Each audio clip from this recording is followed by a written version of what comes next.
All right, hello everyone. Hello. Hello. I'm gonna give people a chance to log in. We'll wait maybe for another minute and then Right. Hello everyone. Hello. Hello.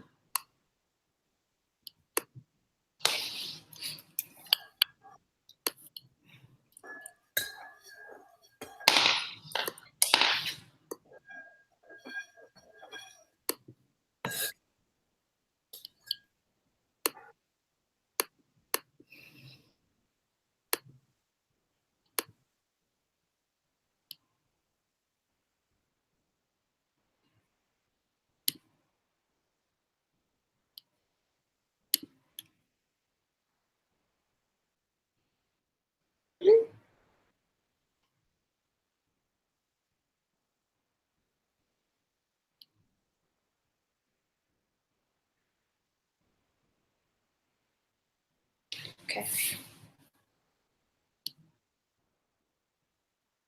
I'm going to go ahead and get started. And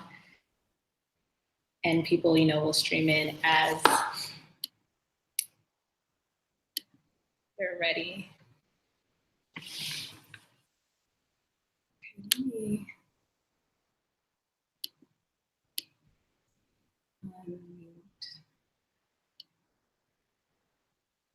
Okay. Hi, everyone. Thank you for tuning into the webinar. This is our third webinar of 2018 from the Student Circle, the Association of Black Psychologists, or ABPsi Student Circle. And we're really excited to present this one to you, especially because it's Women's History Month and it's such a fitting topic for that. So the title of today's webinar is The Psychology of Colorism and Strong Black Women Schema.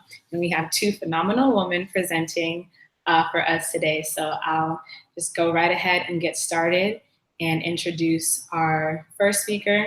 And then when our second speaker is coming up, I'll introduce her. So how it'll run is we'll have Dr. Morgan speaking for about 30 minutes, and then Dr. Jasmine will present for about 30 minutes, and we'll have a 45-minute Q&A at the end, because I know there's going to be a lot of engagement and people wanting to have questions answered. So we'll get into that at the end. So feel free to use the chat to ask your questions, and I'll be checking that to send your questions over to them, and then when it's time for the Q&A, they'll be able to see them and answer them. So yeah, definitely engage. We're open to that.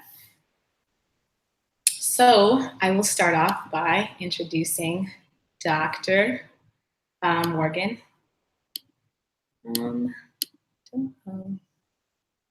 Hi. Yours is muted. So Dr. Morgan Maxwell is an international community engaged health researcher and behavioral research scientist with extensive experience designing and conducting community engaged and evaluative research on social determinants of health. Specifically, her program of research centers on the impact of media, such as music and social media, and the phenomenon of colorism on the mental and physical health of young ethnic minorities. She received her Ph.D. from Virginia Commonwealth University, VCU, and has returned as a postdoctoral fellow in the Department of Health Behavior and Policy. So at this time, I'll allow Dr. Morgan to begin with her presentation. You can go ahead and unmute yourself, Dr. Morgan.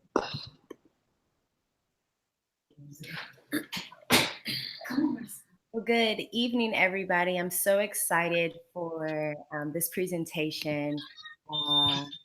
That's near to me, and I think that many of you can potentially relate to how I came to this type of research. So to jump right in, the name is Beneath the Surface, Exploring Social Determinants of Colorism Within the Black Community. And I just wanted to start off by exploring the definition of colorism. Well, colorism, according to the research that's currently out, is an intraracial system of inequality based on skin color, hair texture, and facial features. Essentially, colorism fosters an environment in which Eurocentric physical attributes are preferred to those more African in nature, meaning noses that are wider, lips that are larger, skin that is darker is typically deemed unattractive or undesirable, whereas lighter skin, narrow noses, and thinner lips are considered to be preferred. So, as you can imagine, the implications of having this type of hierarchy within the Black community can be serious. And we find those implications to be particularly severe among women of color, African American women to be specific. But what are the origins of colorism? Many believe that colorism here within the United States begins with the enslavement of African people. After Africans were enslaved and brought here to the United States, many of the women who were raped or endured sexual abuse bore children of mixed heritage. Over time, these individuals, because they were different from their counterparts who were darker, who had larger lips and wider noses, these individuals were treated differently. They were considered, as you guys probably know, more of the house Negroes, whereas those who were in the field and who were darker were considered the field Negroes. So because of the difference in placement, because of the difference in treatment, over time, you tended to find that lighter skinned individuals began to congregate with one another, and the same happened with darker skinned individuals. Over time, this began to develop in strict behavioral divides between the two colors, so to speak. And this was really reinforced with some practices that many are familiar with, in particular, the brown bag test. Many are familiar with the brown bag test because they may have heard of it through some of the sororities and fraternities. It was rumored that they utilized these tests to determine who could enter. And so if your skin was darker than the brown bag, you could not enter into the sorority or to the organization. And so over time, these types of divides between darker skinned individuals and lighter skinned individuals began to solidify. And we see some of that still today. And so I'm sure many of you are familiar with Black Panther, and I thought that this would be a really great way to kind of start the conversation about how colorism is still relevant today. But we found that one of the potential actresses that was going to play in Black Panther pulled out because she believed that darker skinned women are not given the same opportunities that lighter skinned women are. We see that in the case of Zoe Saldana, she did not pull out, so to speak, for the movie that she played with, Nina Simone. But many people were really upset, felt that because she was lighter skinned, she didn't need to use the prosthetic. And so we see currently within the media and within our discussions as a community that team light skin, team dark skin are still topics that individuals bring up on their Twitter pages and their IG. And so all of this has a collective impact on the Black community. The impact that many are most aware of are the stereotypes that exist. So you have your light skin stereotypes and your dark skin stereotypes. In terms of light skin, there's the perception that males are less masculine. If they're light skinned, males are pretty boys. For females, if they're light skinned, there's the perception that they are more physically appealing. For both, there's the perception that they don't really want to be Black or that they want to be white. And on the opposite end, for dark skinned individuals, females are sometimes considered less physically attractive. Both are considered to be more hood. Males are considered to be more physical. Both are considered to be true Blacks, so to speak. And then males are considered to be harder.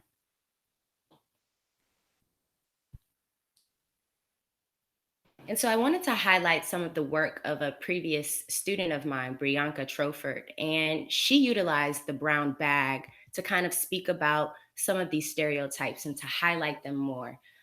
So this is some of her work that she's published. You can find her work below. And that is also her Instagram page. She's moved on past this work, but as you can see, she's able to produce some really powerful images.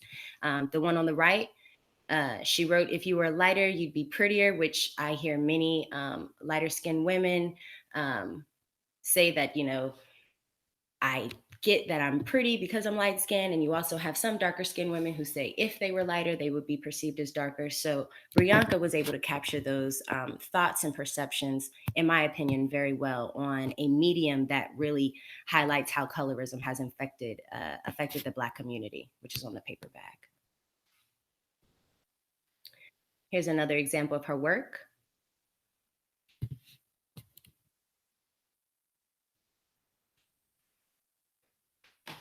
And so, as you can all imagine, as African Americans are dealing with the implications of colorism, so are the researchers. And I was one of those researchers. And many of the researchers have begun to explore the ways in which colorism influences self evaluations, evaluations of other intragroup members. And what we find is that colorism can affect economic attainment. So there's research to suggest that lighter skinned women are more likely to make more money than darker skinned women. There's research that suggests darker skinned women have a harder time in terms of mate selection. There's also research that many are familiar with that demonstrates darker skinned women, because of the negative perception of dark skin, engage in body modification practices, which includes bleaching. And what's really interesting is that we find colorism can influence litigation cases. There's research that's found that individuals who have darker skin, wider noses, are more likely to receive the death penalty than those who are lighter skinned with narrow noses. The same can be said for suspensions as well. We find that darker skinned young girls are receiving harsher suspensions than their lighter skinned counterparts. And so, with these social issues at the forefront for our community related to colorism, I asked these two questions. How does skin color influence skin color satisfaction? So we have this research and we have these anecdotes that lighter skinned individuals are perhaps more cocky, darker skinned individuals are perceived as less attractive. So, could it be the case that those who are darker skinned are less satisfied with their skin color, and those that are lighter skinned are more satisfied with their skin color? And if that's the case, how does skin color satisfaction or skin color dissatisfaction relate to internalized racism? And so, I conducted this research with Joshua Brevard, Dr. Abrams, who is going to be presenting next, as well as my mentor, Dr. Faye Belgrave. And we published our findings in the Journal of Black Psychology. And what we did is we asked college students here at VCU to fill out a survey, and we asked them questions about their skin color, whether or not they were satisfied with their skin color, their racial identity, and internalized racism. Is there an issue happening? Okay. All right. Just heard something. Apologies.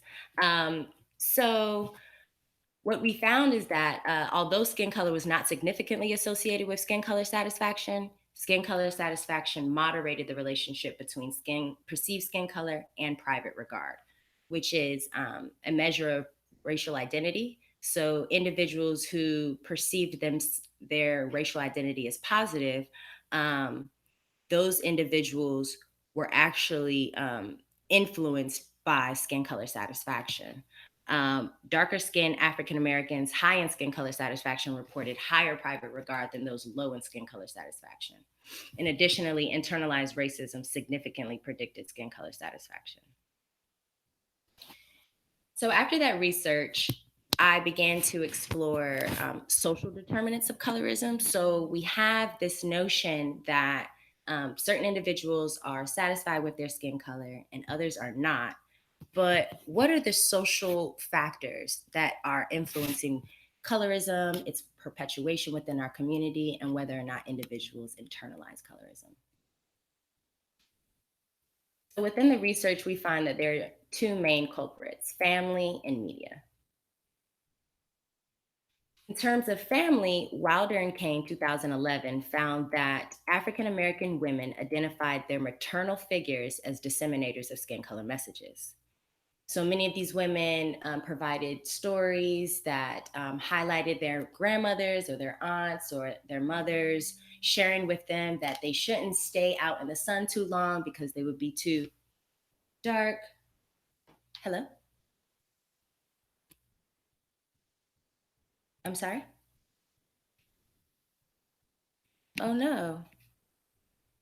The whole time? Oh. Oh, okay. Oh, goodness.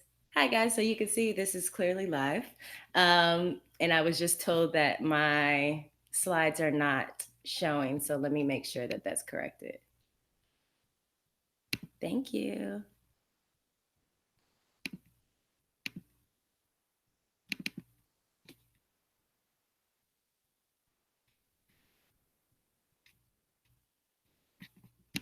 All right. Let's see if it'll play now. So I can't even see if it's playing or not. Okay, it is. All right, I'll go back now. Great.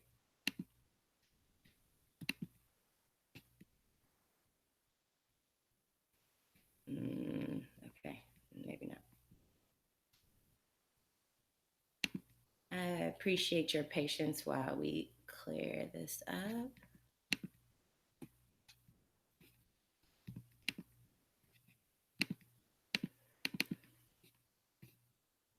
I'm hoping you guys heard me on the family slide, so I think we'll start there.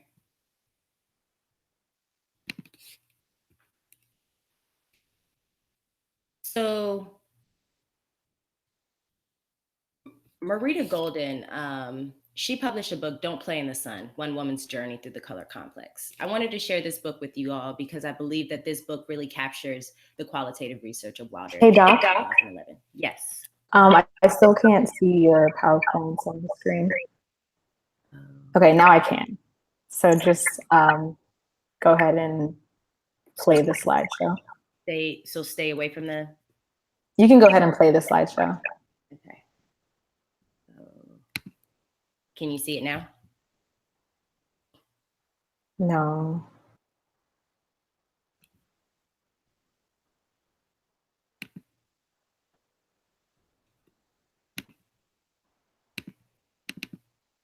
Can you see it now? Yes. Okay. All right. So again, I just wanted to share with you all the book, Don't Play in the Sun, One Woman's Journey Through the Color Complex. It was written by Marita Golden. And essentially, she captures many of the anecdotes that were shared in the Wilder and Kane's 2011 research, which is that Black mothers are sharing with their daughters, you don't need to sit in the sun. You can't sit too long. You're going to be too dark. No man is going to want to marry you. No man is going to want to be with you. You need to engage in certain practices to ensure that you're going to be attractive to others. And so as you can imagine, that kind of power is going to seep into other areas as well. And we find that colorism is very much alive in the media. We see that certain women are highlighted as beautiful while others are in the background. And we're also seeing within social media colorism. And I wanted to highlight Kodak Black's comment on Instagram Live. He was asked if he liked Keke Palmer. She is an African-American actress who many consider to be darker skinned. And his response is, Keke Palmer, she's straight, I'd bag her, but I don't really like Black girls like that, sort of, kind of. Now, many people were upset by this comment, considering the fact that Kodak Black himself is of darker skin. And many wanted him to apologize, but instead of apologizing, his response was, I love Black African American women. It's just not my forte to deal with a dark-skinned woman. I prefer them to have a lighter complexion than me.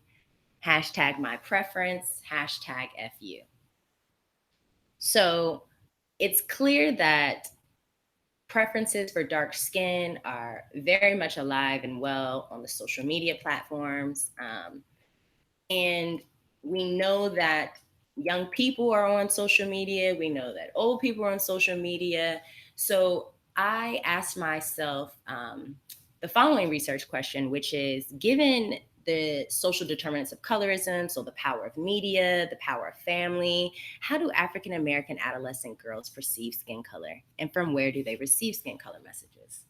So this was the driving research question for my thesis. And I was able to sit down with 30 African American girls in the Richmond area. I conducted focus groups as well as interviews and asked them questions such as, what do you hear about light-skinned girls? What do you hear about light-skinned boys? What do you hear about dark-skinned boys? What do you hear about dark-skinned girls? I also asked them questions related to rap music because it is seen as a social determinant of colorism. So I asked them, what messages do you receive about skin color through rap music? I also asked them if they receive any messages from their family. And as you all can imagine, what they had to say was quite interesting and unfortunately confirmed much of the research that I've previously reviewed. So I was able to publish this research in Psychology of Music, along with Dr. Abrams. The title of the article is Red Bones and Earth Mothers, the Influence of Rap Music on African American Girls' Perceptions of Skin Color. And what we were able to highlight were that within rap music, there's one, an explicit preference for light-skinned women that young girls are very much aware of. Two, young girls are aware that there are unfavorable messages about the exclusion of dark-skinned women. And then three, we also understand that within rap music, they utilize skin color nicknames. And so within that article, we were able to discuss the implications of what these young girls shared with us, as well as the directions for future research. And so a snippet from that article here is when we asked participants why people have differential beliefs about light skin and dark skinned girls, one 13-year-old answered the music they listen to, like in those Lil Wayne songs. I don't listen to much of it, but when I do, all they talk about is Red Bones. When I asked if a lot of people listen to that kind of music, a 15-year-old participant replied, yeah, everybody does. And so what we find is that young Black girls are hearing from rappers that lighter skinned women are preferred and darker skinned women are unattractive, undesirable, should be in the background. Well, in my forthcoming research, I was also able to speak with them in general about certain stereotypes pertaining to skin color. And in that forthcoming research, the girls revealed that skin tone does denote attractiveness. And so they confirmed previous perceptions of skin color, which is that light skin is beautiful and that dark skin is unattractive. Skin color to them also denotes social standing and education level. So many of the girls were able to speak about skin color, dark skin in particular, being related to lower class, and also light skin being related to higher class. And then lastly, the girls were also able to speak about skin color as it relates to behavioral traits. So they confirmed that lighter skinned women are perceived to be snobbish and stuck up. They also perceived darker skinned women and men to be hood and to be less educated.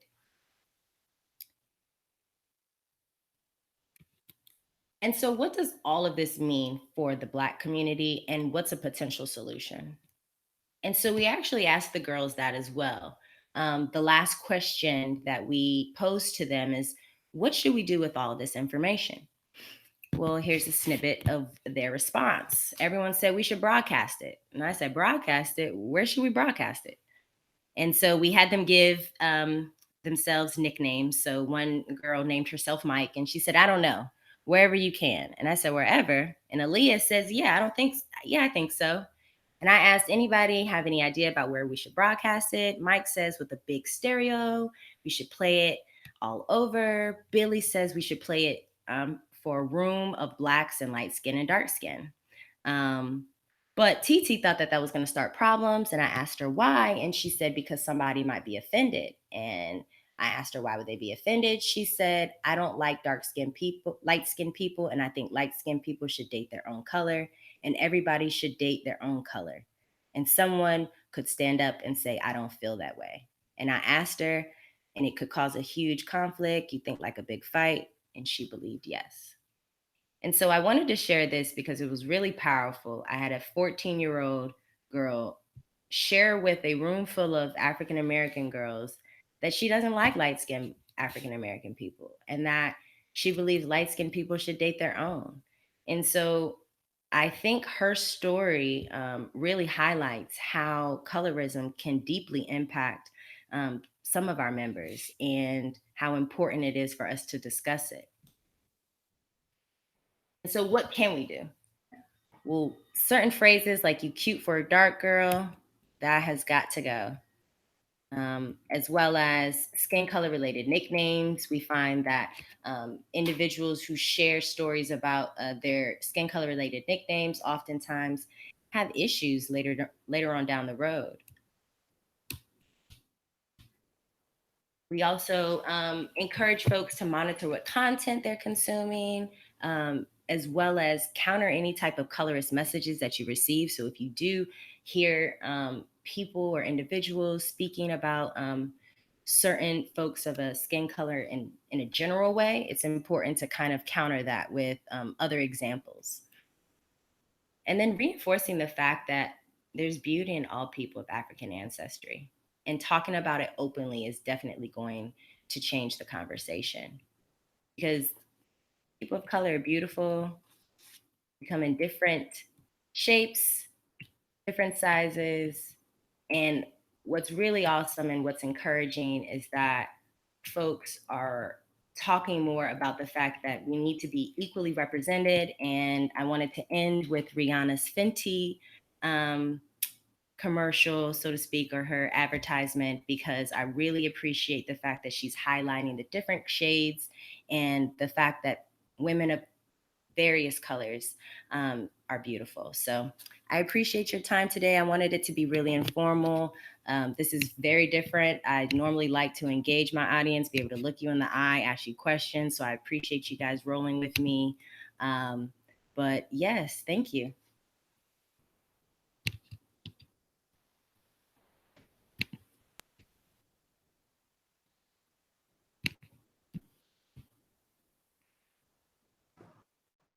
Thank you, Dr. Morgan. Thank you so much for that. And we're excited to have the question and answer session so that you can also kind of get to engage in a more indirect, but also kind of connected way. So now I will go ahead and introduce Dr. Jasmine. Let me get her on here. Dr. Jasmine, you can go ahead and unmute yourself when you're ready. So,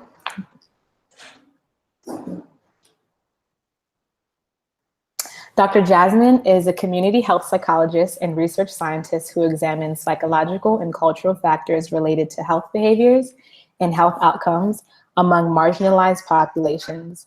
With a focus of women of African ancestry, most of Dr. Abrams' work has been conducted in HIV prevention. She is currently an assistant professor of community psychology and behavioral medicine at the University of Maryland, Baltimore County, a faculty fellow at the Center for Interdisciplinary Research on AIDS at Yale University School of Public Health, and a domestic scholar with the HIV Prevention Trials Network.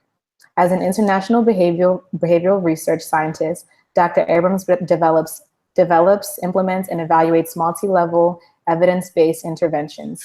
She has conducted research in South Africa, Brazil, and the Dominican Republic, and has an ongoing project in Haiti. Dr. Abrams is also founder of Spice Experience, a company specializing in the promotion of sexual health and pleasure for women via education and skill building, and co-founder of Research Unlimited, a full-service research assistance agency that specializes in the recruitment and retention of diverse groups. So now I'll give the floor to our second phenomenal presenter, Dr. Jasmine Abrams. Take it away.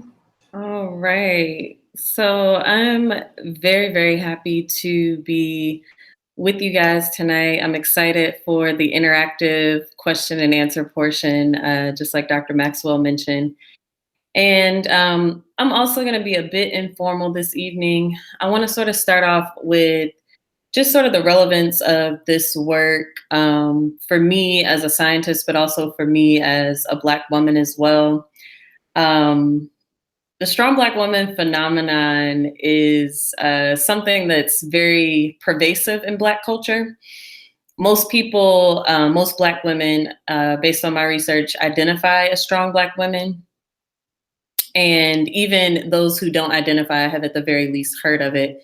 And what I've started to see in my personal life and also in my research is that this particular phenomenon has some great benefits, but also has some extreme drawbacks as well. So tonight we're going to be talking mostly about some of the challenges associated with the schema. We're also going to sort of define the schema, and then we're going to be opening up for the question and answer portion so that we can hear from you guys.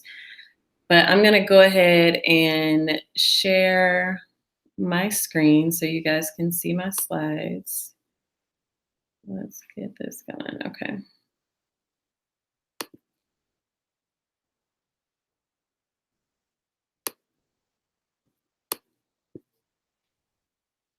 All right. So the title of my presentation is Silent When She Should Be Screaming. And we're just going to be talking about the strong Black woman schema. So to get started, I just wanted to give you guys a little bit of an overview of sort of my approach to my work. So as a community health psychologist, my approach is really to investigate psychological, sociological, and cultural factors as they interact to influence biological factors to give us a sort of overall picture of health outcomes and health behaviors as well. And we've started to see this approach become more and more popular in the research world. There are a lot of researchers who are talking about employing culturally sensitive approaches to better understand disease progression and to inform disease prevention and treatment. But in spite of all of these advances, what we're also seeing is that there's still a need to better understand some of these factors as it pertains to Black women's health.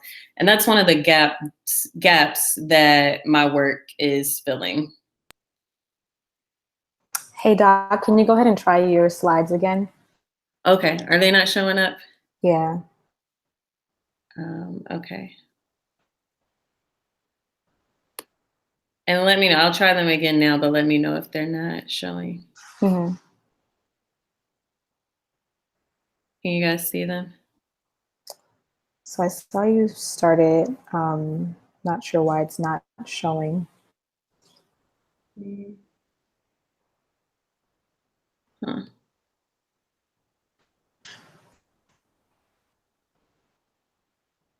Dr. Maxwell, do you have any tips for when this happened to you?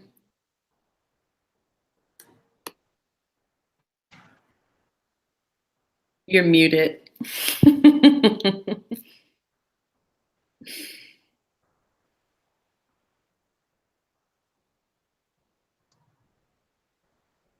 Okay.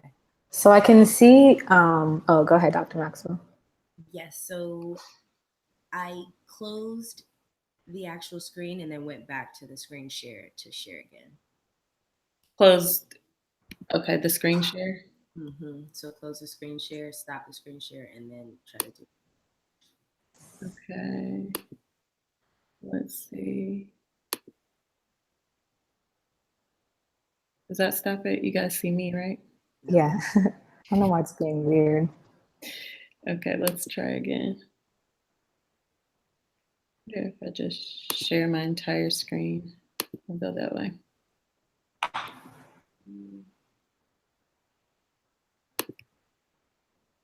Are we good? Yes. Okay, great. All right, so cool. All right, so I gave my whole spiel about the biopsychosocial model and sort of the importance of that as it influences my work.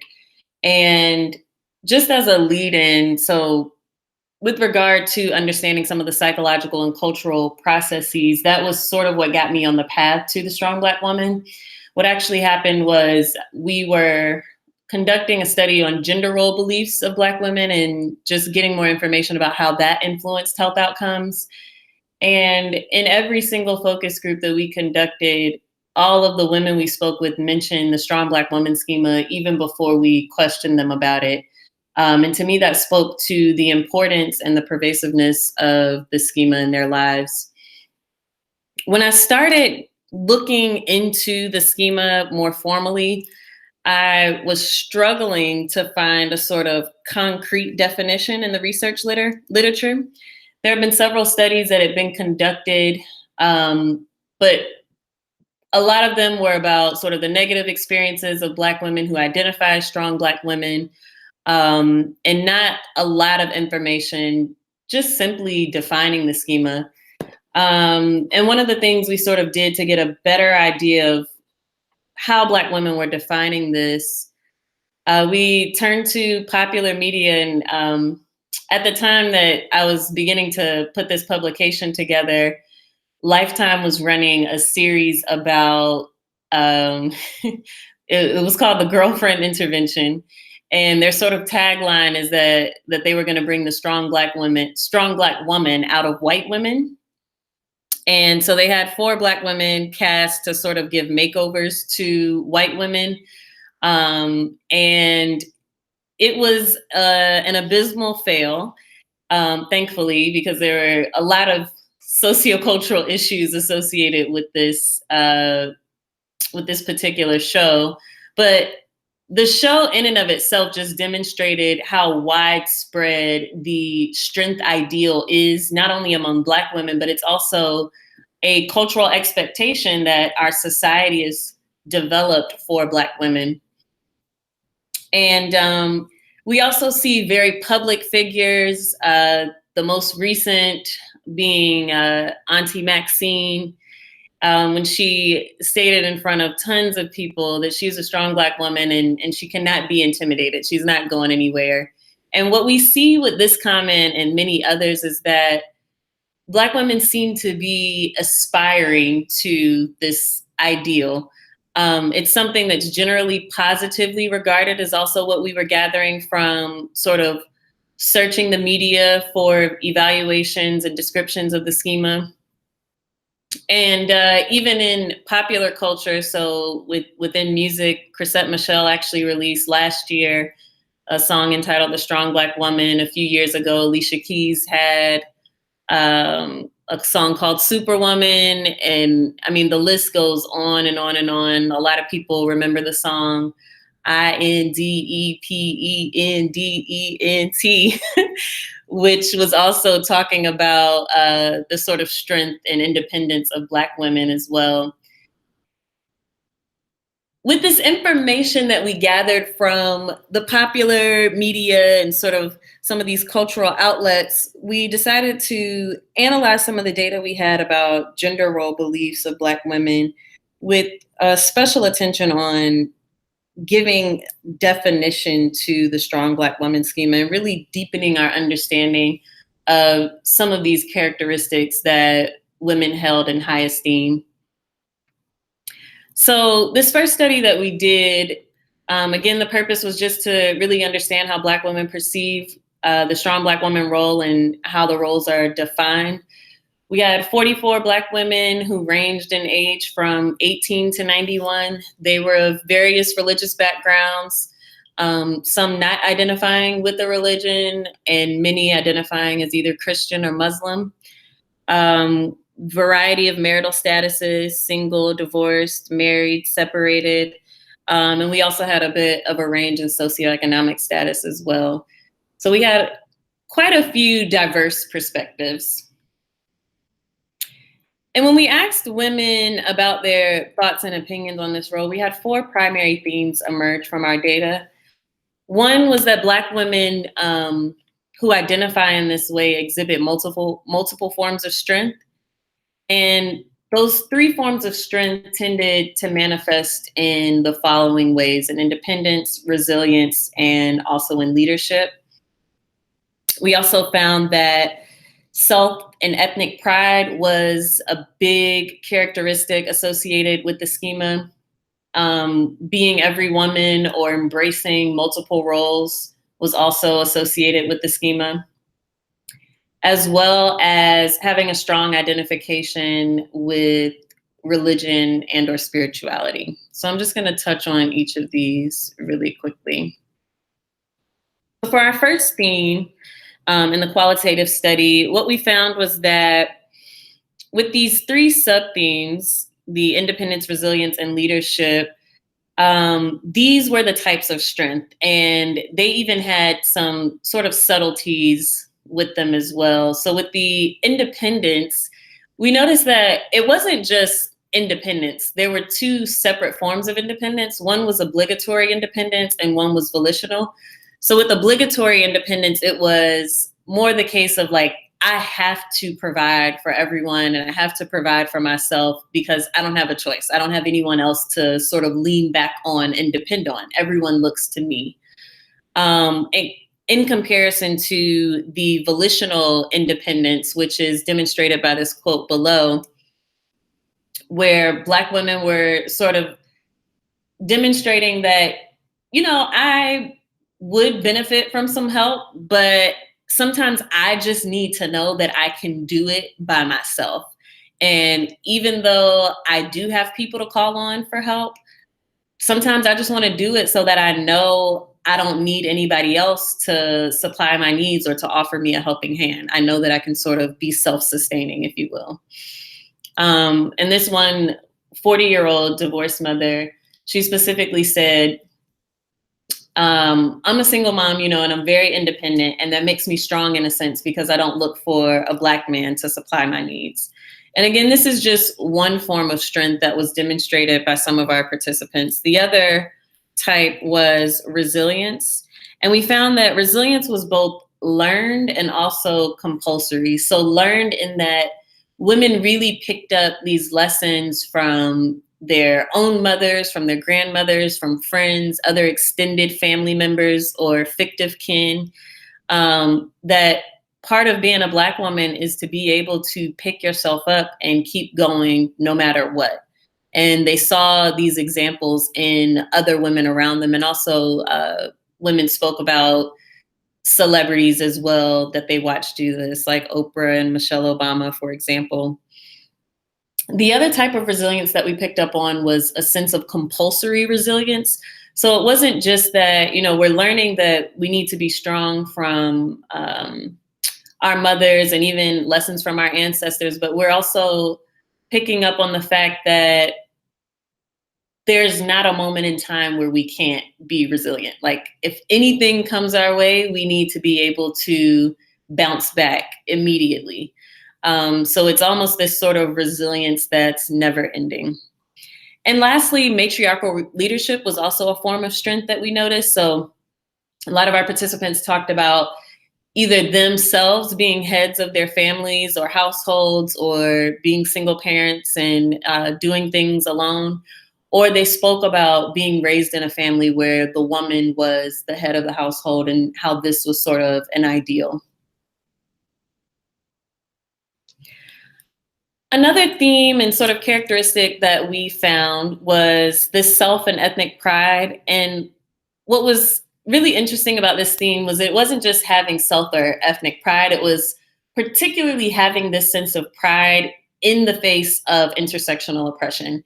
Women talked very specifically about what it meant to them to be a Black woman and how for them, they saw that society viewed Black women as the lowest sort of rung on the ladder.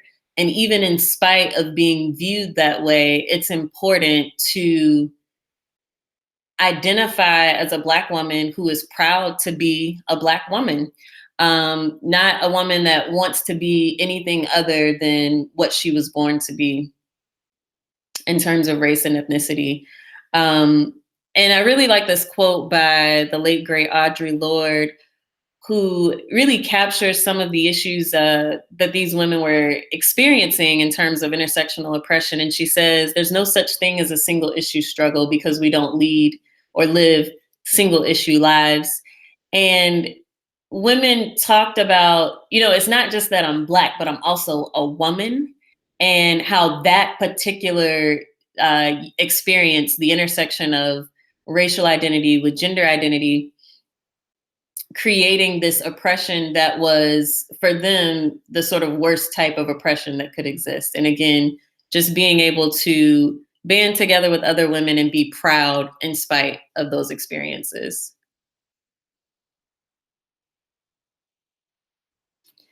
The next theme, and this was, I think, our most popular theme, it was mentioned in each of our focus groups, was this sense of being every woman and balancing multiple roles and responsibilities. I picked this quote, even though it's a bit lengthy, because this woman really summarized the views and perspectives of women across all of the focus groups. I just feel like she did a great job sort of summarizing, and I'm just going to hit some of the high points of the quote for you guys. So she says, the roles and responsibilities of a Black woman are just too much. It's expected that they're to be superwoman, that you can do it all and you can't. In doing it all, there's hurt, deprivation, and spiritual anorexia that occurs because in doing it all, you just neglect yourself. She says she has to do everything and it's just too many roles and too many responsibilities.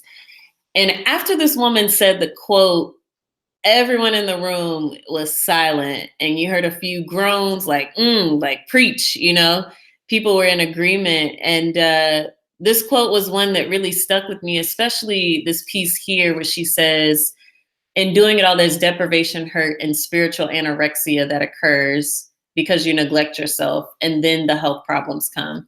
And she talks about this sort of aspect of self-sacrificial care that Black women often give to their loved ones at the expense of caring for themselves.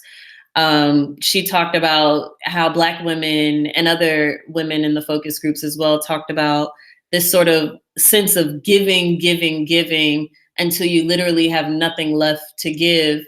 And how not only are you giving so selflessly of yourself, but you also don't feel like you have anyone else that would give in that way to you. And women also describe feeling overwhelmed by that experience, and not just overwhelmed, but also guilty whenever they were literally unable. They didn't have the physical, emotional resources to give to someone else. They felt guilty for not being able to give to others, and just really described this as a central piece of their identity. After hearing some of these experiences, I was a bit overwhelmed, feeling like, good grief, my goodness, what in the world? Not just because of their experiences, but because as a Black woman, I had similar experiences, so I could definitely personally identify with them as well. And I, started to wonder in that moment, in that particular group, what are women doing to sort of replenish themselves? And that was actually captured by our fourth theme, which was the piece about religion and spirituality. Several women across the focus groups talked about how important religion and spirituality was to their well-being. And many women just talked about this as something that fed them and that sort of helped them to continue to be resilient and that helped them continue to push forward. and help them to be able to continue to have all of the things that they needed to be able to help and assist other people as well.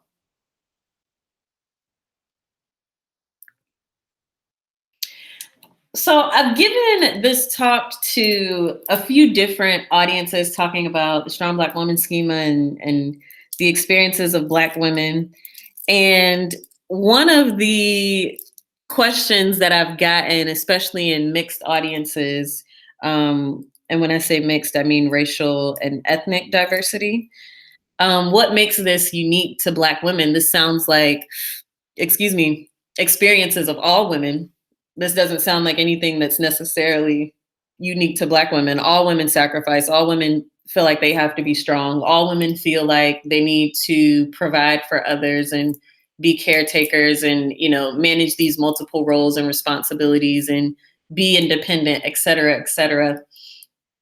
And what my study showed, and not just my study, but some of the other studies in this area, is that what really makes this unique to Black women is the socio-historical context in which the strong Black woman was birthed and which it's also maintained.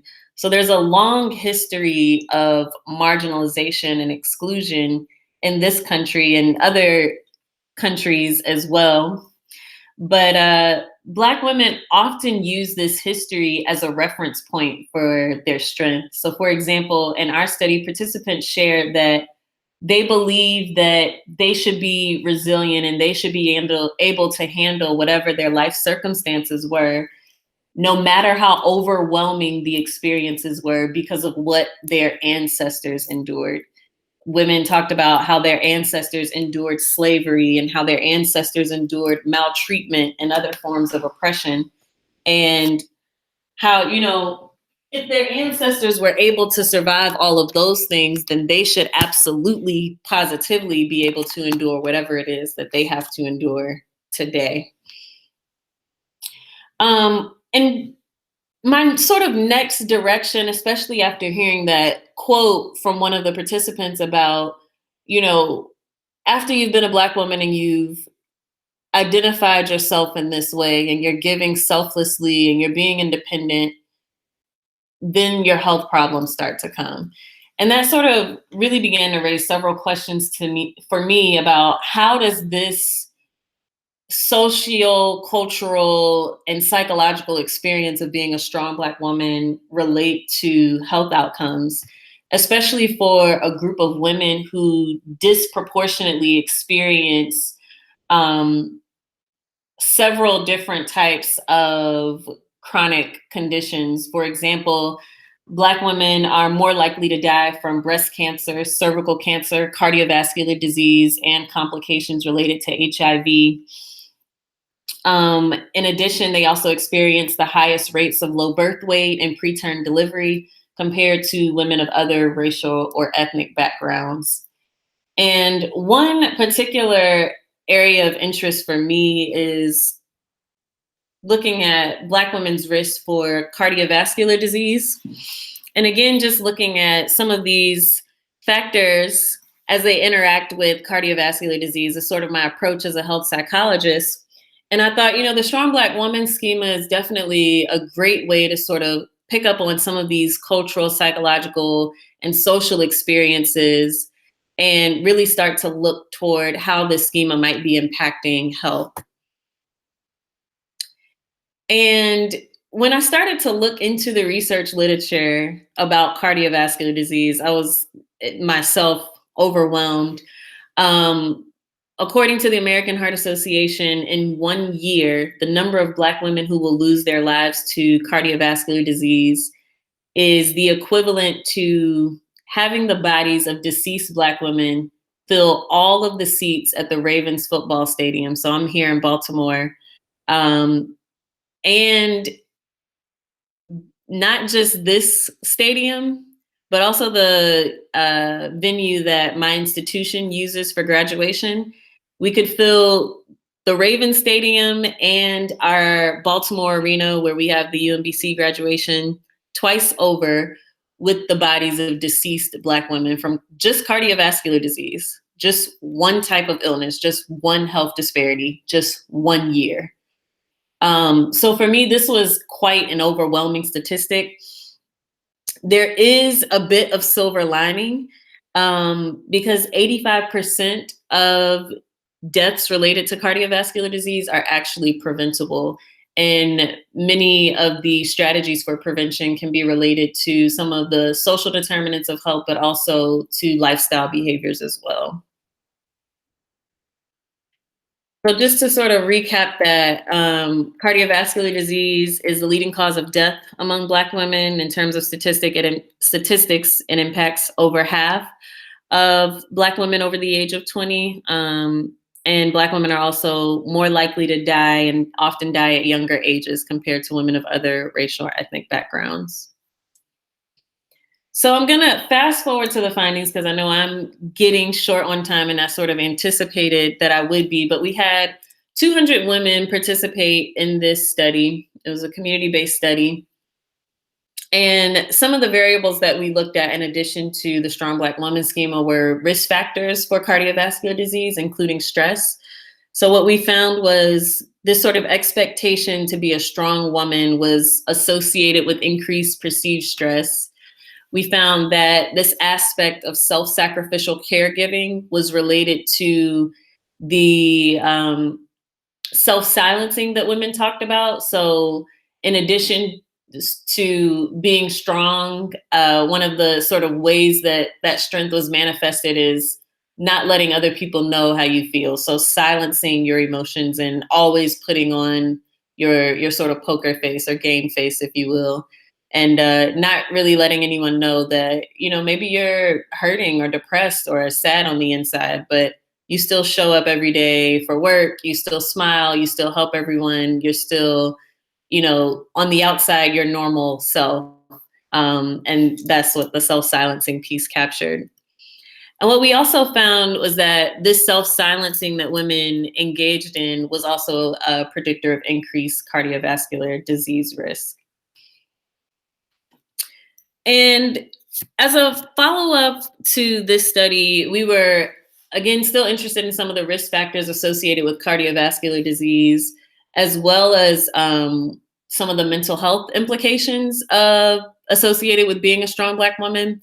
And we knew depression is definitely a risk factor for cardiovascular disease. And many women, in describing sort of their experiences with being strong and again, feeling overwhelmed, hinted at the fact that there may be some relationships between the Strong Black Woman schema and depression. And so we did a study looking at that relationship.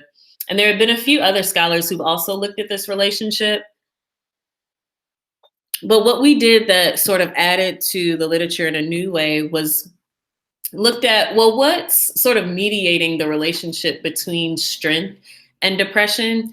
And what we found was that it was, again, that self-silencing piece that accounted for the relationship between, you know, I need to be a strong woman, I need to be there to support everyone, I can't crumble under pressure, and depressive symptomology. With these findings, we gave some thought to what might this mean in terms of practice? And we put some recommendations together. This paper is actually currently under review, but we put some recommendations together about what we envision sort of the next steps being. And a lot of our conclusions really centered on the fact that we need to reconceptualize the way that we deliver mental health care for Black women, especially because most of the women that are in these studies that are being conducted about strong Black womanhood, most of these women are identifying as strong Black women. For example, in this sample, 80% identified in that way. And going out and seeking help for mental health issues is not an identity congruent behavior when we consider this aspect of identity. And so we made some recommendations about restructuring care in a way that maybe the care is, you know, delivered in some of these familiar institutions and places that Black women visit, and not the sort of traditional spaces that care is currently delivered in. So, for example, Maybe we train people to deliver mental health care in churches. Maybe we do it in community centers, or maybe we even visit homes to provide mental health treatment. We also talked about, for some of the existing approaches, that, it's important to consider things like intersectional oppression, for example, and maybe start to incorporate some of these theories that are more relevant to the lives and experiences of Black women. For example, like a womanist theoretical approach and sort of framing treatments. And that sort of concludes some of the research that I've done on the Strong Black Woman schema and its relation to health. And what I wanted to end with was one of my favorite quotes that really just speaks to the importance of health broadly defined. And I sort of define that as not just physical health, but also spiritual and mental health as well. And the quote says, "When health is absent, wisdom cannot reveal itself, art cannot manifest, strength cannot fight, wealth becomes useless, and intelligence cannot be applied." So for me, as a health psychologist, one of my goals, professionally and personally, is really to advocate for the health of Black women and to promote health among this population for this very reason, because without our health, we're not able to do much more for other people, let alone for ourselves. So these are some of my acknowledgements, my funders, and some of my collaborators. And I'm ready for the question and answer segment of this wonderful experience to begin.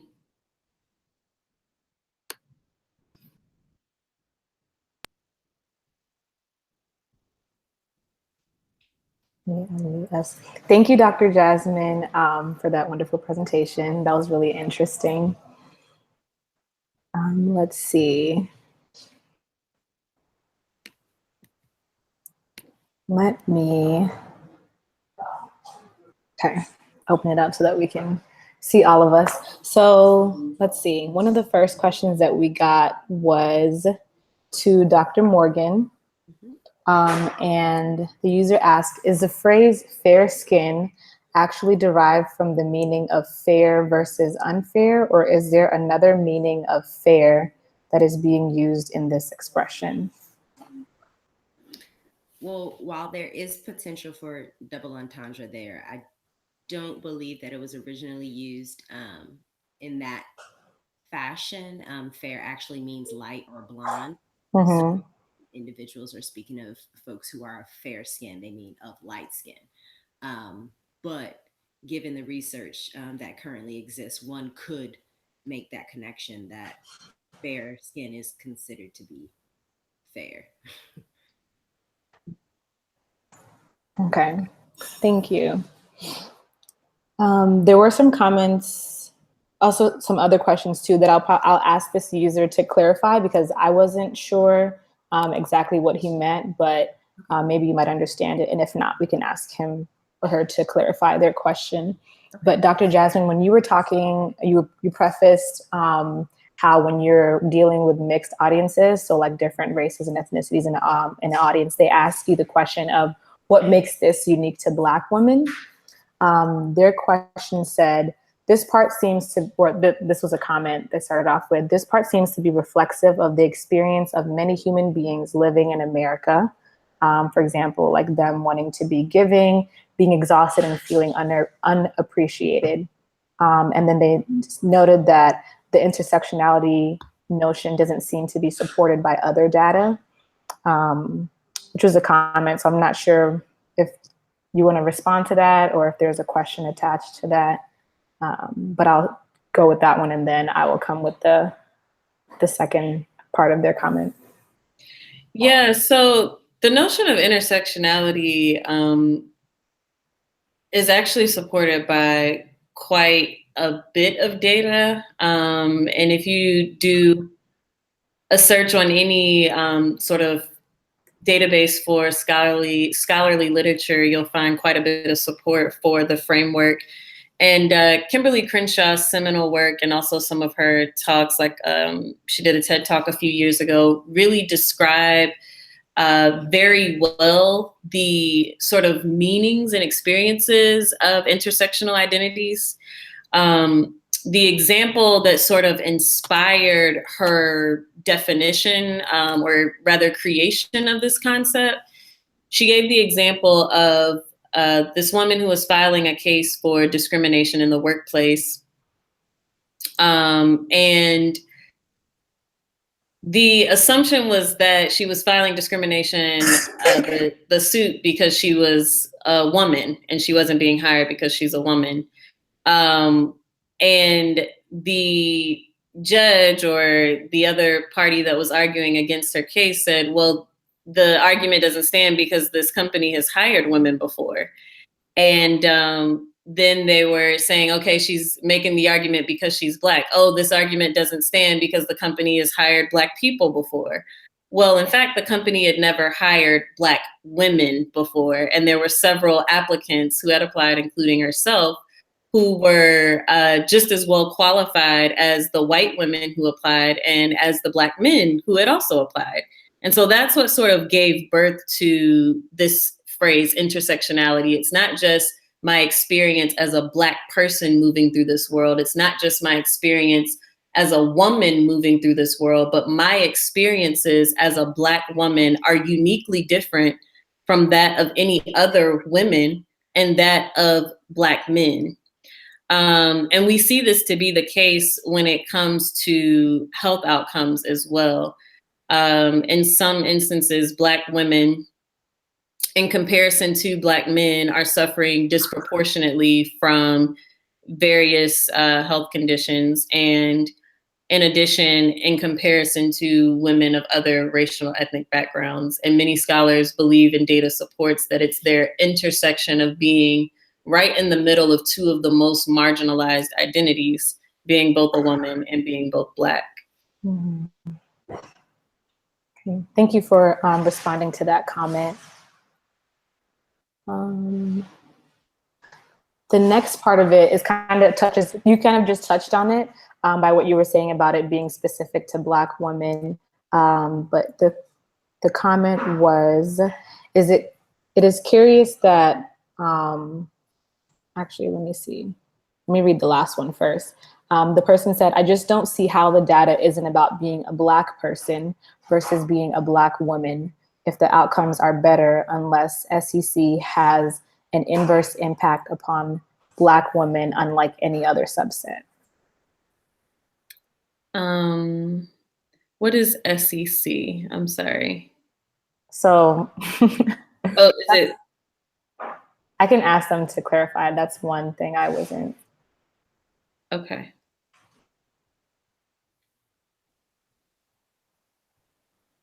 Oh, socioeconomic status. Okay. They meant to say SES, yeah. Yeah, SES, cool.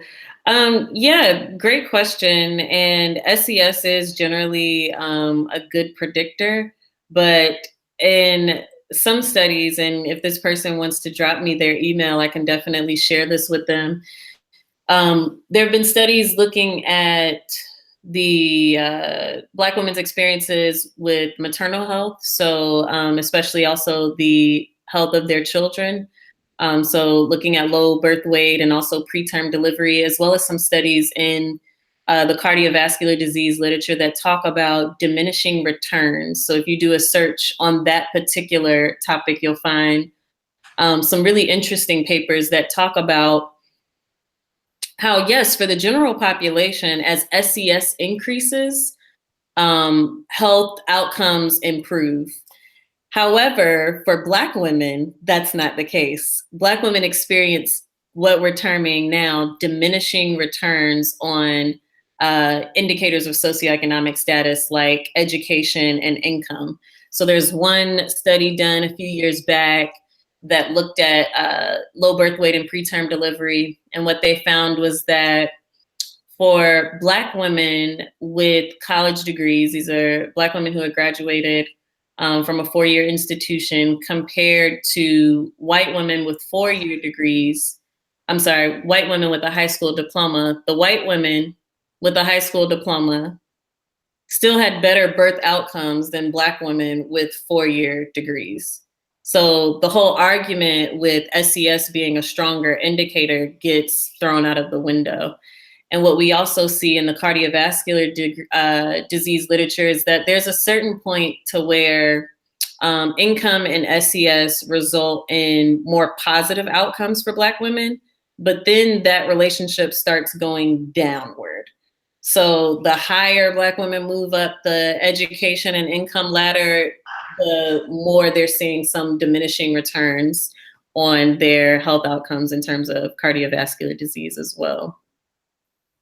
So SES in the case of Black women isn't that great of a predictor of health outcomes as it is for people in other groups. Mm-hmm. Yeah, and that's really alarming.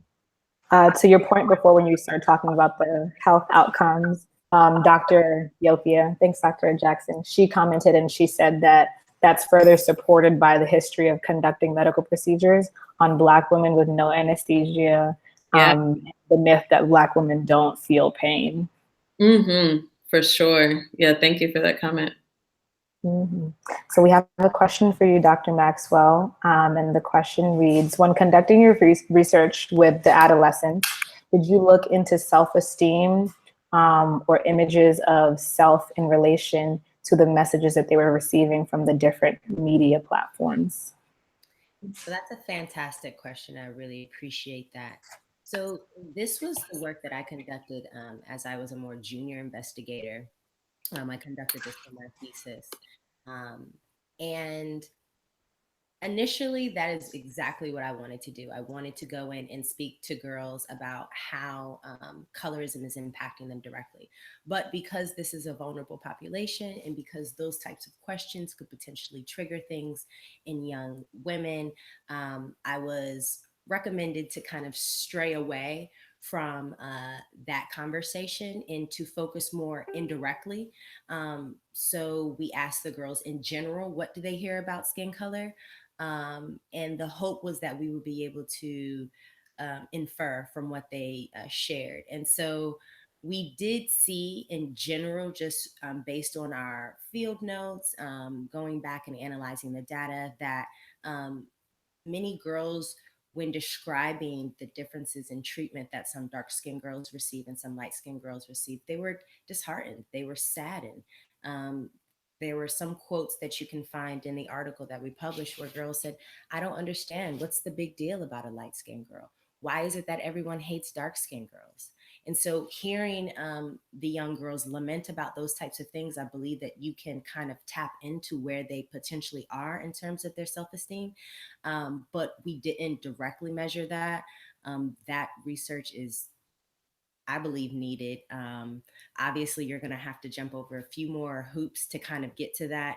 Getting young girls 12 to 16 to sit down and fill out a survey is very different than sitting down and having a conversation with them where they can actually voice what they're feeling, as opposed to reading a survey and kind of utilizing that measure as a way to expressing themselves. So I really appreciate that comment. Hopefully someone will take that question and utilize that to springboard some awesome research in that regard. But I think that's needed, is a more direct assessment of how these girls are taking in these messages. And so potentially you can use the research that Dr. Abrams and I produced as a launching pad for that. But thank you. Cool, thank you. And thank you, Brittany, for that question. So there's a research idea right there. Going off of that one, I'm gonna just continue with this one just because there was a comment made, and this is also potentially another research thought, but the person just made a comment saying, I'd be interested to see or hear how violent misogynistic rap versus other categorizations of rap music specifically is viewed to impact the strong Black women schema. So thank you for that comment. We have a question. How do you think the strong Black women schema positively and or negatively impacts the relationship between Black men and Black women? Oh, Lord. You knew this one was coming. Let me see. What time is it? I don't know if we got time. No, this is a great question. And I've actually seen a few books in sort of like the popular literature written about this topic. Not too many in the academic literature that talk about this particular phenomenon. But I just published a paper last fall in sex roles. And we talked about, the paper wasn't directly related to the Strong Black Woman schema, but the paper was, we interviewed or did focus groups with Black women and asked them about their thoughts and perceptions of Black men. And the findings were pretty mixed. We had some women who gave some very positive evaluations of Black men and some women who gave some very negative evaluations. And the age range was very wide. And what we ended up finding was that the women who were older, they felt way more positively about Black men than the women who were like our college age participants. We were not entirely able to unpack that, but thankfully our participants did provide some context. So the front part of the paper is called Circumstances Beyond Their Control. And that was something that was taken verbatim from one of the participants' quotes. They talked about how Black men have circumstances that are beyond their control that don't allow them to fulfill some of the more traditional gender roles that men are expected to fulfill, like being don't allow them or make it difficult for them to fulfill some of these traditional gender roles, like being a provider, being a leader, etc. And some of those things they talked about were the high rates of incarceration and unfair sentencing practices. They talked about discrimination in the workplace. They talked about this sort of generational absence of father figures, and how that started with slavery, how, from families being broken apart during slavery and sold, how that sort of manifested in a generational absence of Black men as absent fathers, and how that sort of reinforced the need for Black women to become strong Black women, these sort of women who are able to balance the role of caretaker, of provider, and sort of incessantly be resilient because there's nobody else to depend on.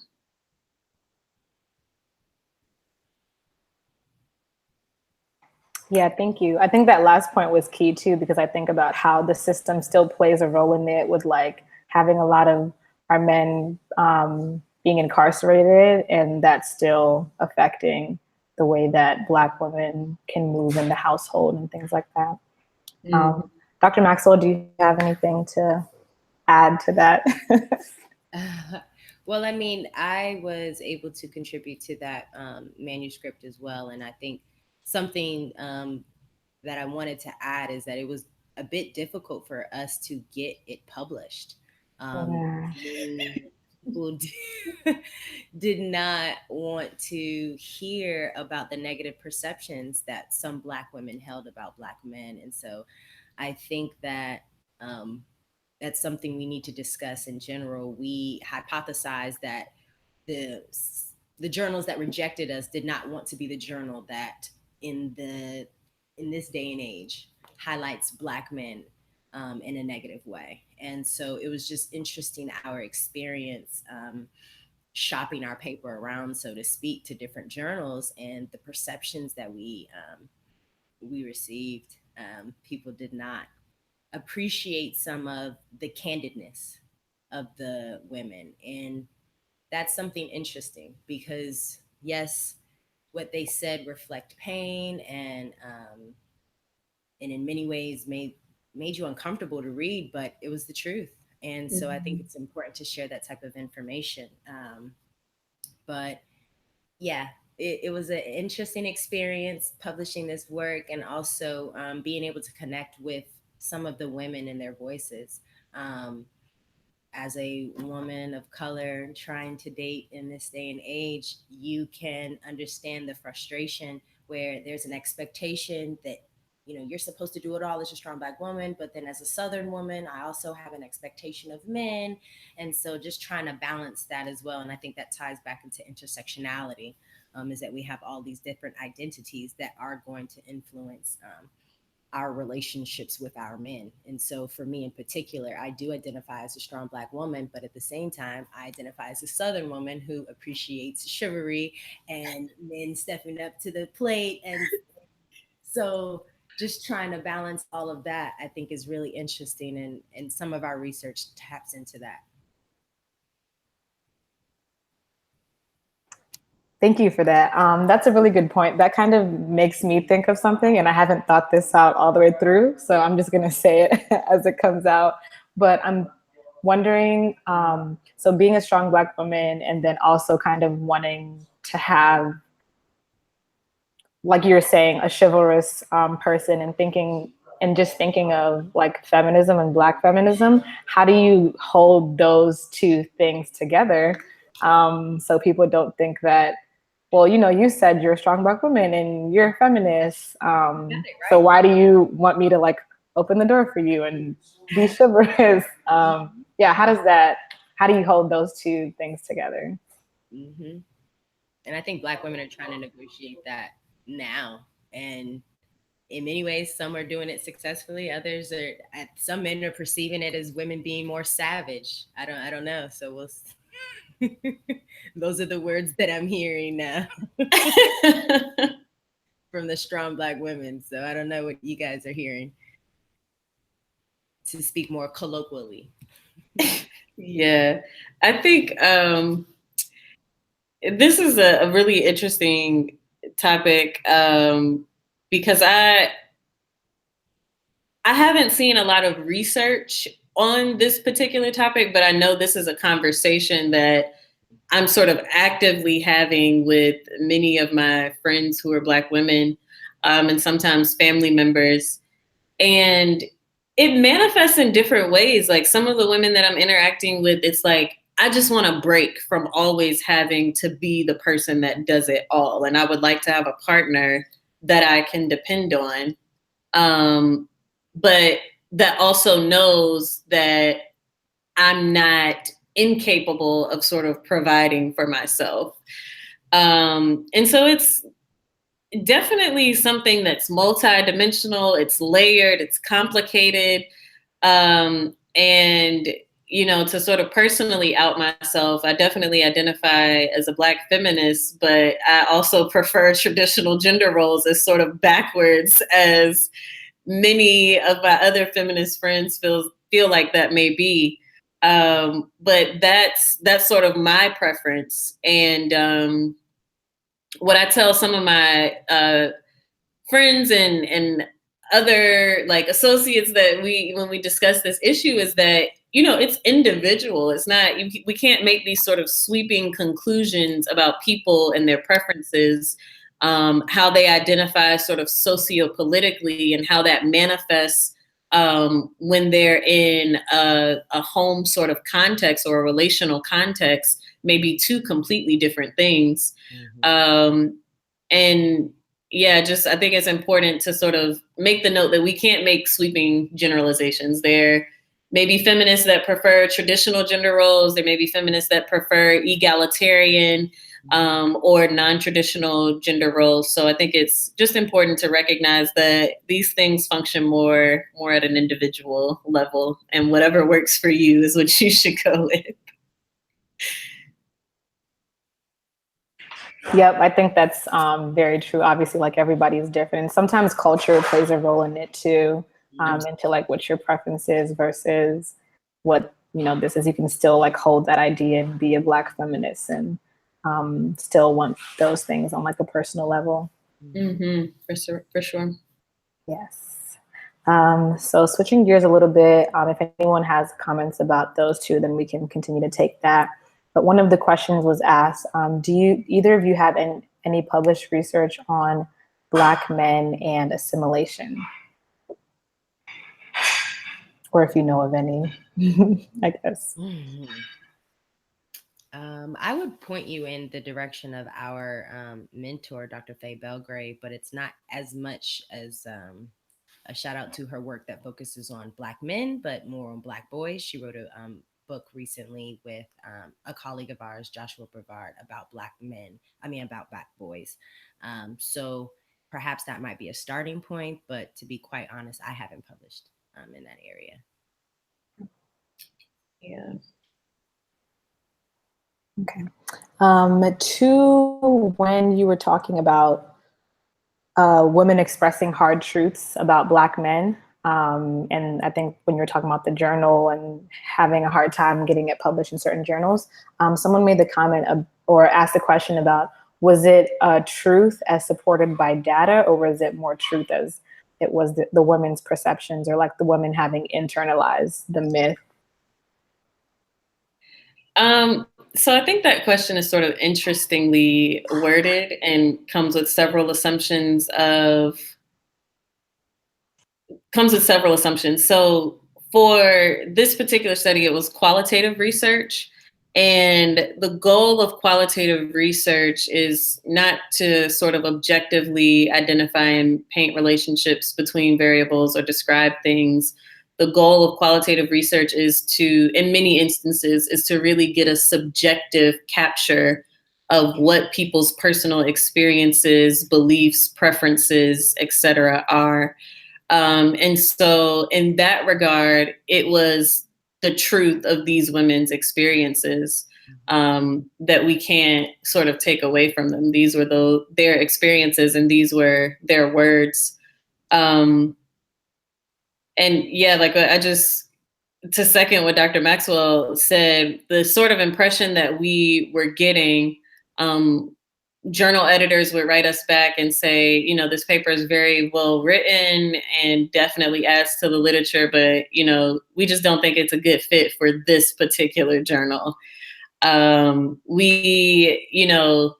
people would attack the number of participants, and it's like, we've published 2 other papers on this same data set before, so number of participants is, you know, a non-issue, especially in the context of qualitative research, where we're talking about reaching saturation in comparison to having a certain number of people that will power us to do analyses. So a lot of the issues that folks were identifying with the paper were really non-issues, and I'm really happy that the journal Sex Roles, which is actually the #1 women's studies journal, really worked with us to get the paper published, because I was starting to feel like, man, this is really bad, because my participants, like, their voices are going to be silenced because no one wants to publish this work. So again, yeah, we were really excited to actually get it published, and it was the truth of the lived experience of those participants. We can't take that away from them. And just for the more junior investigators who may be tuning in, that experience is something that we like to share with our mentees, because it took us close to 3 or 4 years to get longer. Perhaps. The first submission was in 2012, and it just got published 2017. So yeah, 5 years of trying to get a paper published. And I think it's really a testament of how persistent Dr. Abrams is, and just how much she believes in her work, but and also how important I think these women's comments are, because we were really pushing. We did not want them to be silenced. And while we were thinking about letting it go, we didn't. And so we're really excited that somebody was able to pick it up. Yeah, well, I'm glad you didn't. That just made me think of how, well, when you're talking about the qualitative piece as well, a lot of the work that is out there, a lot of the work that isn't out there is from those lived experiences. And some people are so cognitive, and that they want data to be able to back up certain things. And so just knowing that this stuff is being put out there maybe may be a little bit, I don't know the word for it, but it's better for them to be able to see that people are going through this versus not having something to kind of affirm those experiences. I want to read this comment that Dr. Ethiopia Jackson put up. I think it's very, very cool. She said, our Africanness or African spirit presents more male-female complementary spirits. It is Western traditional gender roles that contributes to us not seeing or recognizing each other. I like that. Yeah. Thank you for sharing that with me. Yeah. Mm-hmm. And then along those lines, someone asked, what are your views on womanism? I'll let Dr. Abrams take that one first. I think womanism is definitely important. We talked about in the paper we wrote on strong Black women and depression, we talked about the need for the utilization of that framework in therapeutic settings with Black women.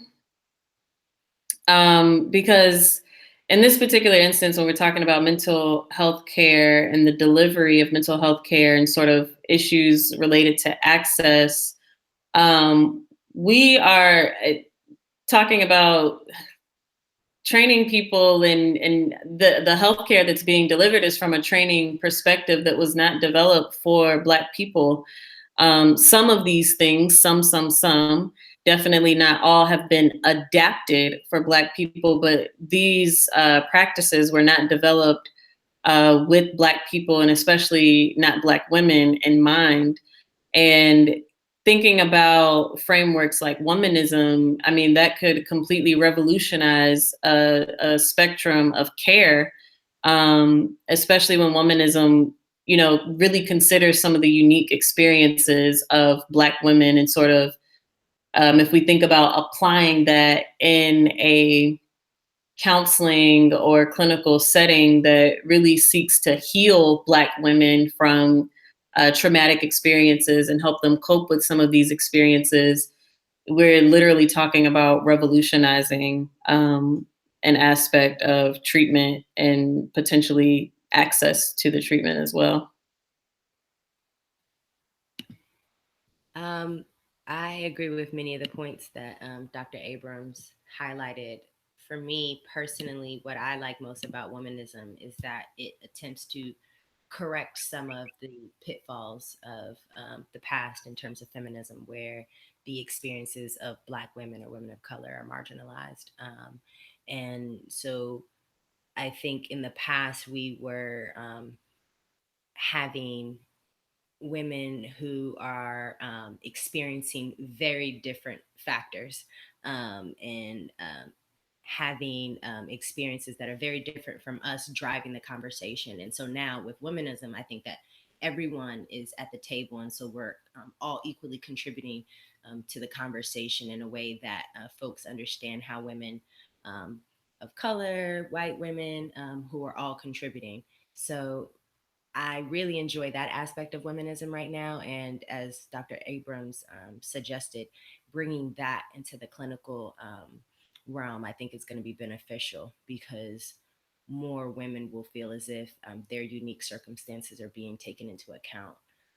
And I think that those that will lead to more beneficial therapeutic sessions for them. Yeah, I went to a conference a few months ago, and I don't want to give a wrong name to the professional organization, but they are heavily centered on feminism. And this past year, they had Angela Davis and Alicia Garza come and talk, and also have like a sort of discussion with each other.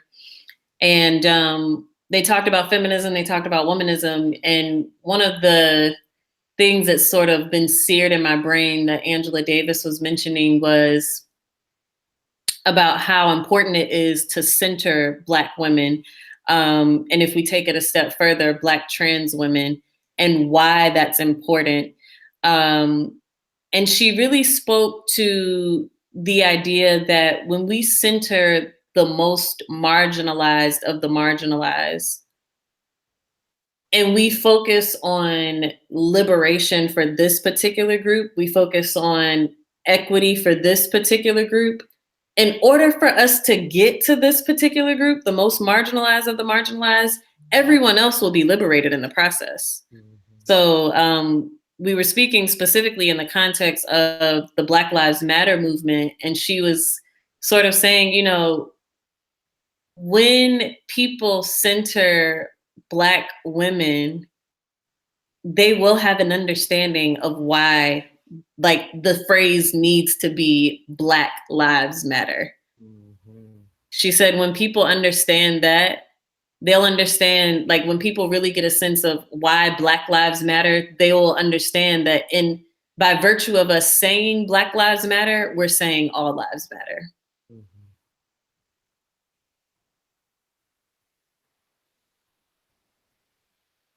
That's a good point. I feel like all these things are so connected to each other, too. I'm not sure if I'm missing any questions.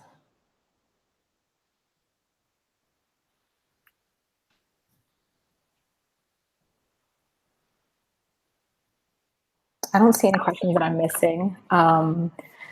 But if you want to just touch a little bit on what kind of, well, I guess at the beginning you did say how some of us get into this research of it being research, but you want to talk a little bit, each of you, about how that experience has been for you in general.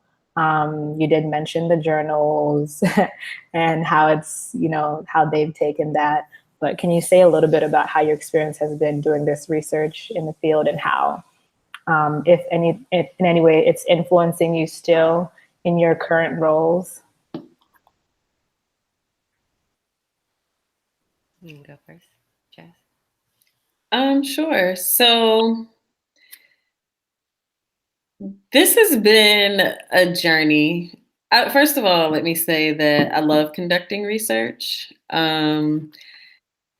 The research process can be one that's difficult. I was actually last night in my research methods class speaking with a student who very candidly told me that research methods made him not want to do research. And I asked him, like, well, what are your goals? And he said he wanted to create change with regard to the overprescription of Ritalin. And I told him, you know, if you're interested in very quickly and urgently creating change, research is not the space for you, because it doesn't happen. Change doesn't happen overnight with research. It's a very gradual process that is more so centered on the production of knowledge, in my opinion, than it is centered on sort of the enactment of immediate change. I do believe research can facilitate change, and I think it's important to the facilitation of change.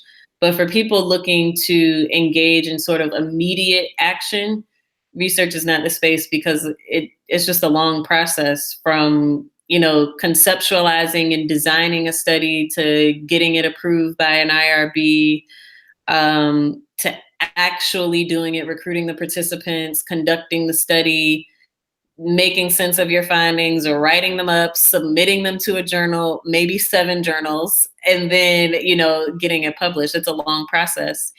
And for me as a scholar, every research study grows me in a different way and sort of develops and inspires new directions of research. So right now, one of my particular areas of interest is focusing on promoting positive sexual experiences among Black women. And that might seem like eons away from gender roles. But that gender roles was sort of where I started in graduate school, and my path ended up bringing me to where I am right now, focusing on pleasure and sexual satisfaction among Black women, and also looking at how that relates to disease prevention and health promotion in a sexual health context. Not that anybody asked for my advice, but I'm going to offer some unsolicited advice, especially for folks who are maybe sort of earlier on their path. I would just say, don't be afraid of change. I do believe the way academia is sort of currently structured, the academy values people who are in silos and people who do the same topic of research over and over and over for many years. But at the same time, like as a scholar, for me, it's more about where my priorities lie. My priorities lie with the communities that I work with. And my communities, my community of Black women that I've interacted with through my research have let me know sort of what their main issues are. And that's what I choose to focus my attention on as a scholar. So I say, don't be afraid of change, and allow the participants to guide you. For me, that's been the most positive aspect of my work, knowing that I'm doing something meaningful for folks and doing something that they've asked for.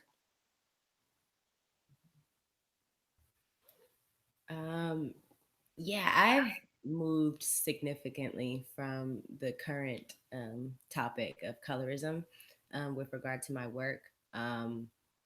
In general, I have focused on the social factors that influence the well-being of people of color. And so initially I was focused on colorism. And then from my presentation, you could see that colorism has a huge impact on social media. And so I started beginning to travel down that path of, wait, what is this new phenomenon of social media? How is that impacting people of color? And so my dissertation focuses on the impact of Facebook on perceptions of racism and anger expression. So now I'm shifting gears completely and I'm focusing more on nutrition. So I really have taken a holistic approach with regard to the well-being of people of color. So kind of taken a roundabout journey to get to nutrition, what we eat, what we put into our bodies. And so taking a community engaged and community-based approach, I'm going to be focusing on the different factors that influence what we eat. And so looking at social media, how that influences what we eat, looking at some of the cultural practices that happen within our community and how that influences what we eat. So colorism kind of started this journey in terms of focusing on those contextual factors that shape our behavior. And so now I'm centering my work on nutrition and how that influences our overall well-being.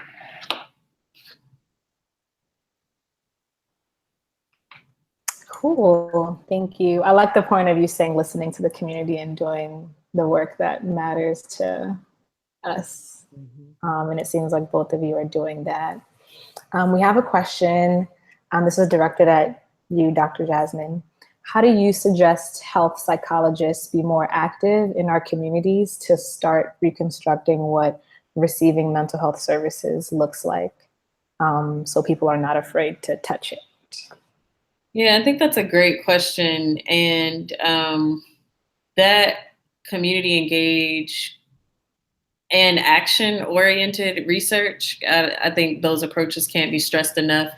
These aren't the approaches that you learn about in your traditional research methods courses, and sometimes even in graduate school, there are no courses on these topics at some institutions.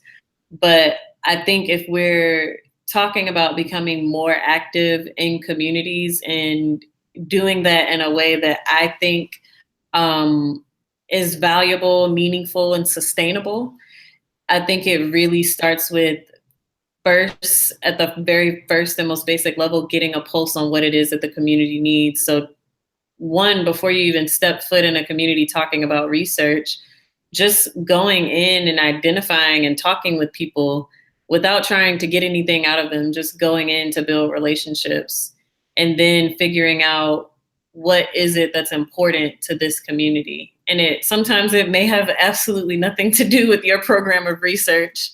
And you have to sort of make a professional decision about whether or not this is a road you want to travel down, or whether or not you want to connect them with somebody that is more in line with whatever their needs are. But yeah, I think that's sort of the first step, is just sitting down with folks and talking with people, talking to some of the leaders in the community, and also talking with folks who aren't in leadership positions, and getting a pulse and a sense of what it is that people need, and what their opinions are for restructuring it. Like, we sit in the quote unquote ivory tower, but the individuals that we seek to improve life for, improve their experiences for, improve access for, these are the individuals who are experts on their own lives. And in my experience, they almost always have ideas about how whatever their systems or experiences are, how those things can be improved.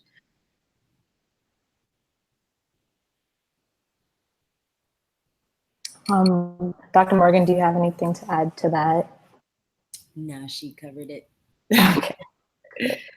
I'm going to skip over one question. I'll go back to it, but this one is also kind of connected to your research.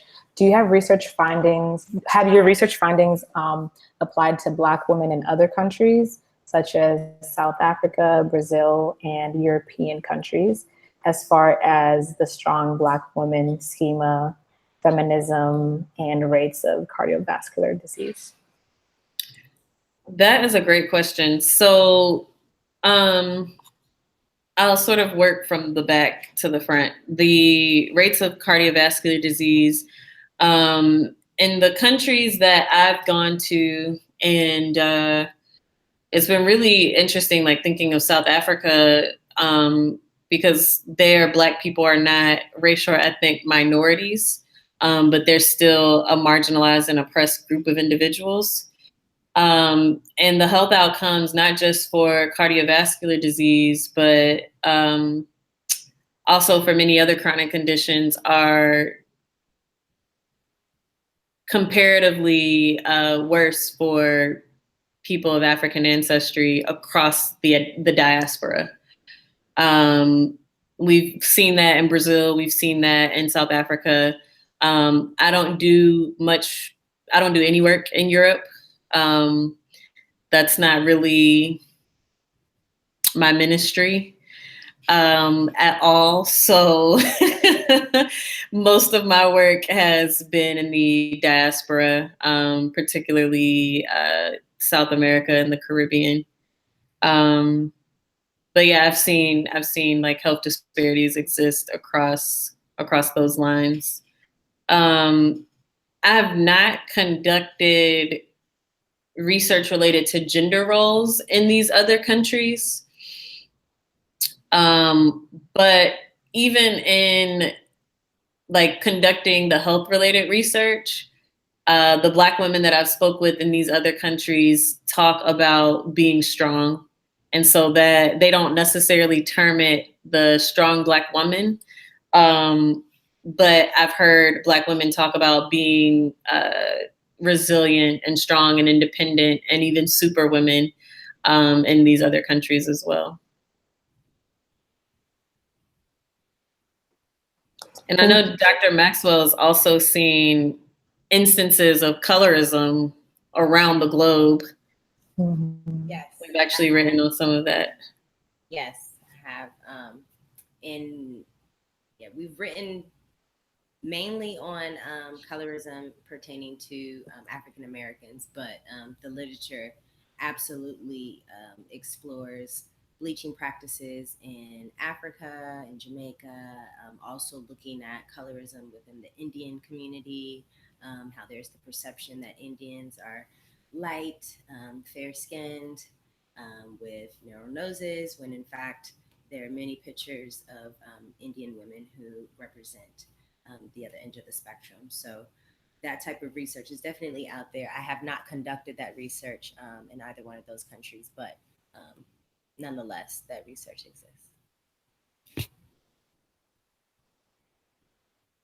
Thank you. Okay, so the question that I had skipped over, what are some tips or healing steps that women can take to address self-sacrificial care?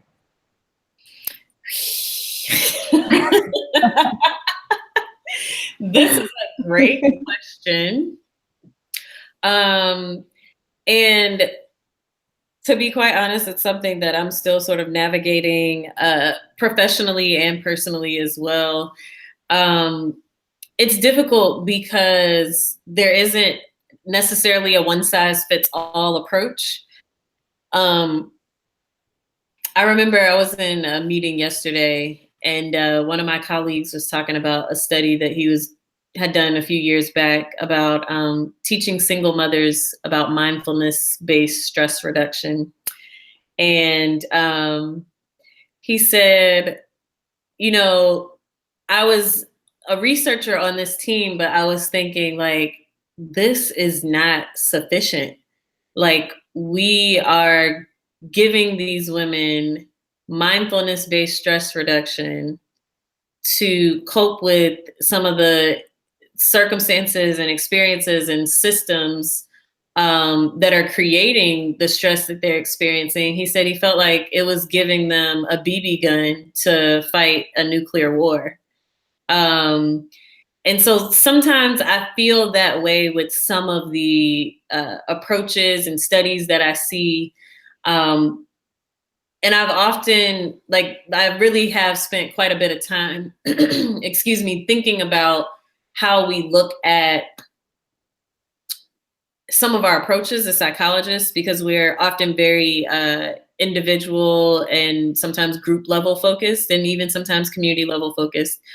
But much of our work doesn't get at the systems that often create some of these, or have a strong hand in creating some of these negative experiences that folks are experiencing. And for me, it speaks to, one, the import of collaborating with scientists from other disciplines, and two, the import of creating solutions that are multi-level. Just like the Audre Lorde quote stated, like, we're not talking about individual level problems. These problems that we're looking at might manifest, it looks like to us, they're manifesting at an individual level, and that's how we're receiving them as scholars or providers. But in reality, these problems exist in a very wide context. And I think it's difficult rather to do really good work if we're not really considering how to address the fullness of this context, or at least preparing people. You don't just have to deal with the stress on an individual level, and how does our sort of practice and interventions that we're creating account for people's experiences at the community level, at the larger societal level. I think those are some of the important questions that we need to ask ourselves, and those are some of the questions that I'm asking myself.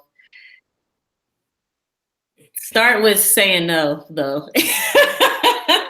At an individual level, in terms of self-sacrificial care, I think many of us have to learn how to say no and not feel guilty about it. This might also be an Audre Lorde quote, but I think it's, and I'm not going to quote it exactly, but it's something like self-care, like for Black women, is like an act of political warfare. Like, it's a serious move for Black women to say, like, hey, I'm protecting me. I'm taking a mental health day. I'm going to say no to anybody who asks me for help for the next week or month or however long I need to be able to preserve what I have going on. Well, I'll just add a small little anecdote that I was able to hear from Jada Pickett Smith. And she was able to share that folks who believe that she's selfish when she goes to the spa, when she goes to get her manicures, when she takes care of herself, she said, they don't understand that I'm pouring into myself so that I can then pour into my family. And so after I've given myself that, now I can give Will and Willow and Jaden and my mother and my friends and my family all that they need. But if I do not pour back into myself, how can I expect something to come out of me when I try to pour into my friends and family and those that I love? And so and I think really it's the guilt that gets us. And so whenever I begin to think that I'm being selfish, or perhaps that guilt comes about, I just return to that thought, and that if you give to yourself, you're more equipped to give to others. Yeah. Well, that is just a great way to end this session. And thank you for that advice as well. I think the saying no with a period is very important. I went to this thing where this woman was saying that as women, when we feel guilty, we're like, no, because I have to do such and such, or, explaining yourself, but just say no and, leave it at that. Mm-hmm. Yeah, there's oh my goodness, I'm forgetting her name. Carrie Ann Rockmore, who's written a really great book about how to get tenure without losing your soul for Black people. And in the book, she talks about saying no, and she actually gives you several examples for how to say no. And one of those examples is no, period. So that's a really great point. And yeah, not feeling guilty for it is also another great point too. Yeah. Thank you so much. We're going to end it here, but I'm sure I can share your information with the listeners so they can reach out to each of you with more questions or discussions or those research ideas that came up. Yes. And now I just have a few announcements from the Association of Black Psychologists Student Circle to share with you all. So first one is April 5th through 7th, which is coming up really soon, is the Student Circle Retreat. It's at FAMU, Florida A&M University. The theme is Know Thyself. If you have any questions about that, I'm going to direct you to reach out to our strategic planning chair, Brittany, and I'm going to put the information in the chat as soon as I finish the announcements. The second one is this year is the 50th National Convention, and it's in Oakland, June 29th to July 1st. I'm excited about that. And the theme for that is Building for Eternity. I'll also share the link so you can get more information on that.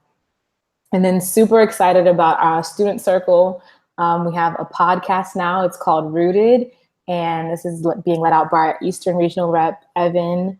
I'll also put his information if any of you are interested in participating in that and sharing your ideas with him so that you can work with him to get those out.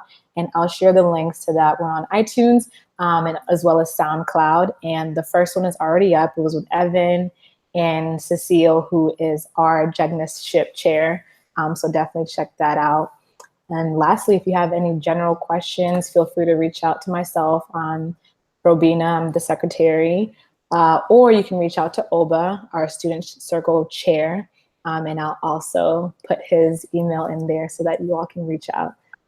So let me do all that now so you all can have the information. Yes, thank you so much, everyone. Thank you. Thank you, guys. It was a pleasure. Thanks for those awesome questions. Yes. Very unconventional venue, and I appreciate it. Likewise.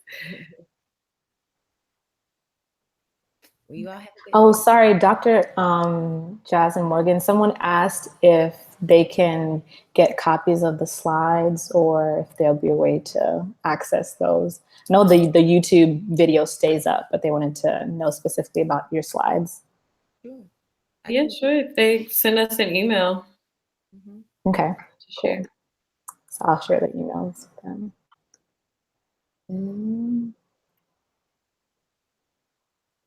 Giving them a lot of information right now.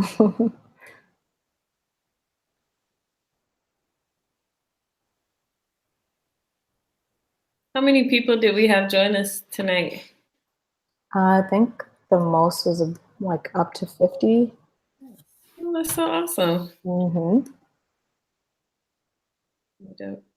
Okay, so I just shared Dr. Jasmine and Dr. Morgan's email as well, and then y'all can scroll through and see all the other information that I was talking about. But thank you so much for tuning in. Keep your ears open for a future webinar. Well, and thank you for the wonderful comments, everyone. Yeah, Dr. Jazz and Dr. Morgan, you got a lot of praise in the comments, so I'll let you all go through and read through that later. I appreciate awesome. it. Thank you. Well, you all have a wonderful evening. Peace and blessings. Yes. Have a good one. Good night.